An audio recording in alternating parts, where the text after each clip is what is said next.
Hello बच्चों, let's see this question. Elements most readily mobilised is are A potassium and sulphur, B nitrogen and sulphur, C is calcium and D is both A and B.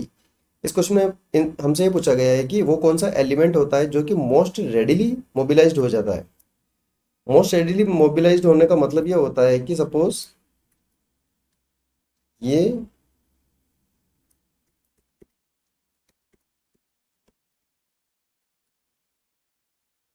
Old leaf है, तो ये किसी plant की क्या हो गई,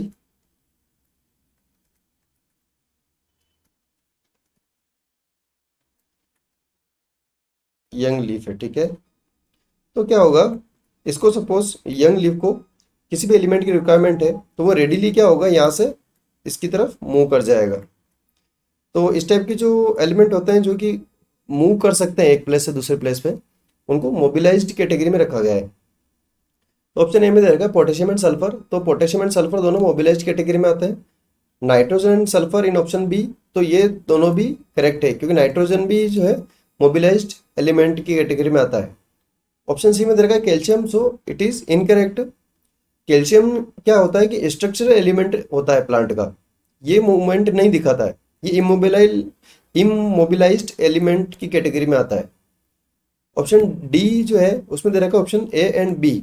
तो ये आंसर इस क्वेश्चन का, क्योंकि ए में क्या है पोटेशियम एंड सल्फर है, बी में क्या नाइट्रोजन एंड सल्फर है, तो ये तीनों ही क्या होता है, मोबिलाइज्ड कैटेगरी में आते हैं. तो जब कोई यंग पार्ट है प्लांट का, सपोज यंग लीव हो गई या बर्ड हो गई कोई भी, तो वहां पर जब इनकी रिक्वायरमेंट होती है तो वो ओल्ड पार्ट से यंग की तरफ मूव कर जाएंगे.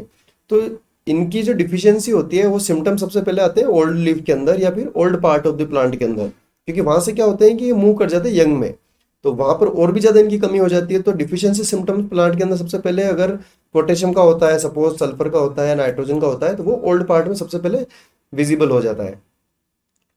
इसलिए करेक्ट आंसर क्या होगा इसका, option D. Best of luck.